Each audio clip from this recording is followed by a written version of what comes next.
Hello bachon, let's read the question. The question says a coil of self inductance 1 upon pi Henry is connected in series with 300 ohm resistance.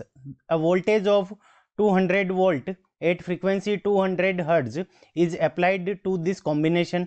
The phase difference between the voltage and the current will be option A 10 inverse 4 by 3, option B 10 inverse 3 by 4, option C 3 10 inverse 1/4 and option D 10 inverse 5/4।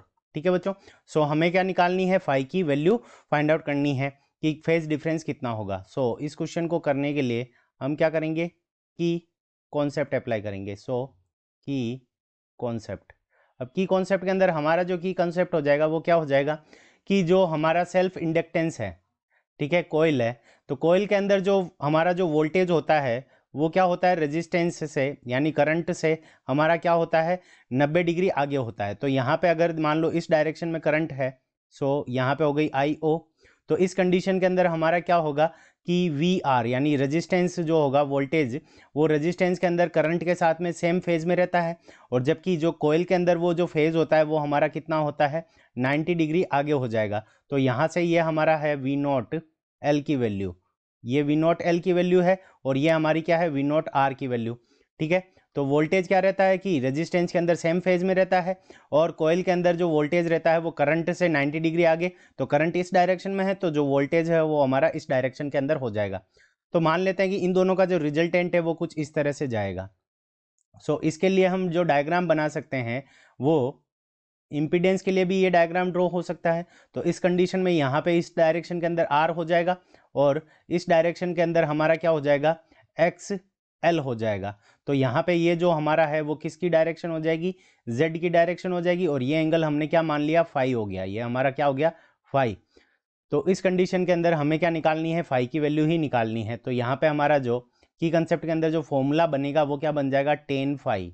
So tan phi is equals to X L divided by R, tan phi is equals to X L divided by R, ये हमारा क्या बन गया formula. इसी से हम क्या निकालेंगे, फेज डिफरेंस निकालेंगे।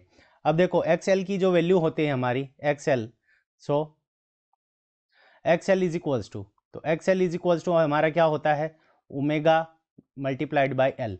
सो ओमेगा की वैल्यू हमारी कितनी होती है 2 pi multiplied by F, F की वैल्यू हमें कितनी दे रखी है 200, सो यहाँ पे आ जाएगा 200, और एल की वैल्यू हमें कितनी दे रखी है 1 अपॉन पाई, सो यहाँ पाई से ये पाई कैंसिल हो जाएगा, तो एक्स एल की वैल्यू हमारे पास में कितनी आ जाएगी 400 ओम। सो एक्स एल की वैल्यू हमारे पास में कितनी आ गई 400 ओम आ गई। अब आर की वैल्यू हमें गिवन है, तो यहाँ से हम 10 फाई फॉर्मूला लगाएंगे। सो 10 फाई इज इक्वल्स टू, तो 400 डिवाइडेड बाय, यहाँ पे रेजिस्टेंस कितना गिवन है 300, सो यहाँ पे 300 का इसके अंदर क्या लगा देंगे डिवाइड लगा देंगे।